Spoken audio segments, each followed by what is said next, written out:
안녕하세요. 나교장 안상현입니다. 오늘은 제목이 인간은 해석하는 존재이다 라고 잡아봤는데요.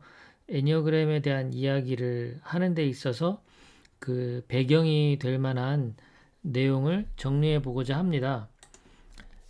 인간은 해석하는 존재이다. 철학자들은 이런 이야기들을 많이 했습니다. 어, 인간은 자신의 경험을 어떻게 해석하느냐에 따라서 달라지는 거예요. 그러니까 각자가 자아를 가지고 있는데 그 자아라는 것이 다른 말로 풀이하자면 그 경험을 어떻게 해석하고 있느냐라는 거죠. 자신의 경험을 각자가 해석해서 기억하고 있는 거예요. 그런데 이제 그 기억이 제각각인 거예요. 우리가 생각을 한다라고 하면 그 생각은 그 소스가 자신의 기억인데요. 그 기억이 제각각이라는 겁니다. 왜냐하면 해석하기 나름이니까요.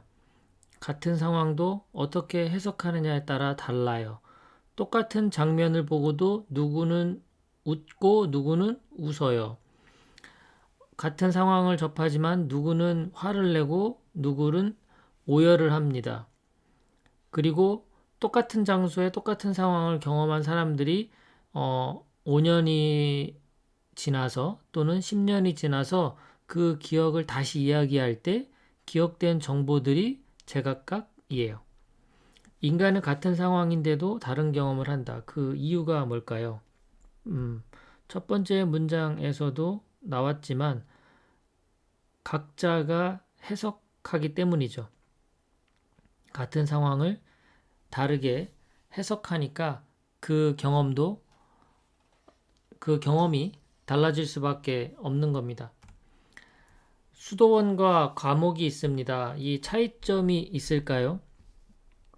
수도원 안에서의 그 생활과 감옥 안에서의 생활의 차이점.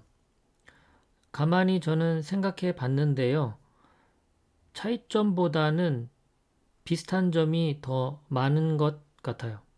그런데 그곳 안에서 생활하는 분들은 수도원과 감옥을 같은 곳이라고 여기지는 않겠죠. 누군가는 수도원에 있으면서 감옥에 갇힌 삶을 살고 누군가는 감옥에 갇혀 있지만 전혀 갇혀 있지 않은 자유로운 삶을 살기도 합니다. 세계적인 평화운동가인 넬슨 만델라 감옥에서 2, 30년인가요? 감옥에 생활을 했죠.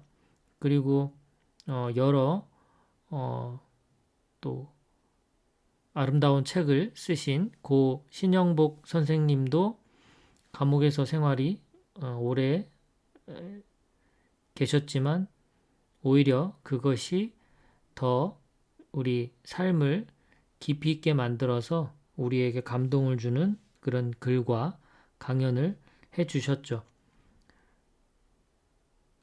말하자면 같은 상황인데 다른 경험을 하는 이유는 각자가 세상을 보는 필터가 다른 겁니다. 정보를 걸러내는 누구나 다 모든 정보를 수용할 수는 없기 때문에 인간의 뇌는 효율적으로 정보를 걸러냅니다. 그래서 각자가 필터를 갖고 있는데 필터링한 정보를 처리하는 방식이 다른 거죠. 그러니까 정보를 걸러낸다. 다른 말로는 해석한다. 또 다른 말로는 보고 싶은 것만 보고 듣고 싶은 것만 듣는다. 이렇게 설명할 수 있을 것 같아요.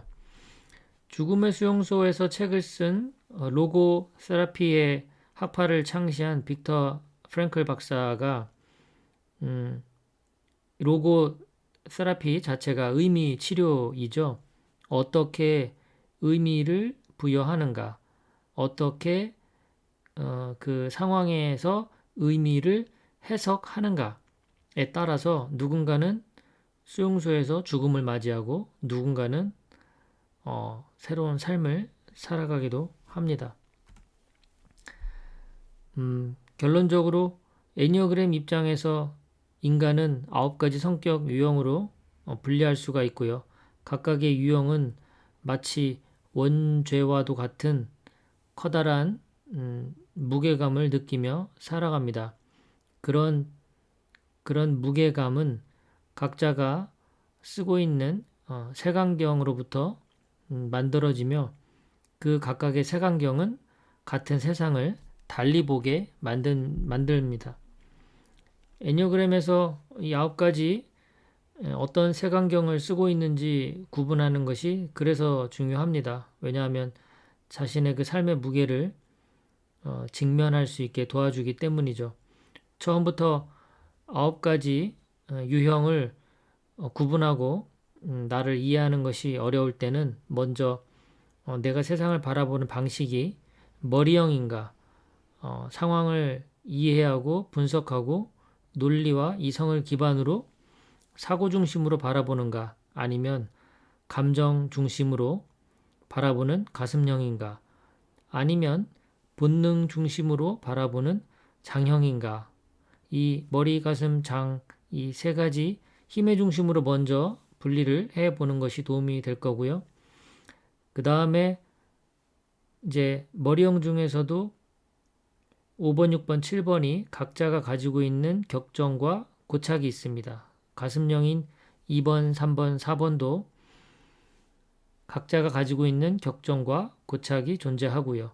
장형도 마찬가지로 8번, 9번, 1번 각각 지니고 있는 격정과 고착을 이해한다면 내가 세상을 어떻게 해석하고 있고 내가 주로 무엇을 해석하기를 좋아하며 그리고 그 해석한 결과들을 통해서 무엇을 얻고자 하는지 그 해석의 동기를 이해하게 될 것입니다. 오늘은 인간을 해석하는 존재이다라는 개념과 애니어그램의 개념을 종합적으로 한번 정리를 해 보았습니다. 고맙습니다.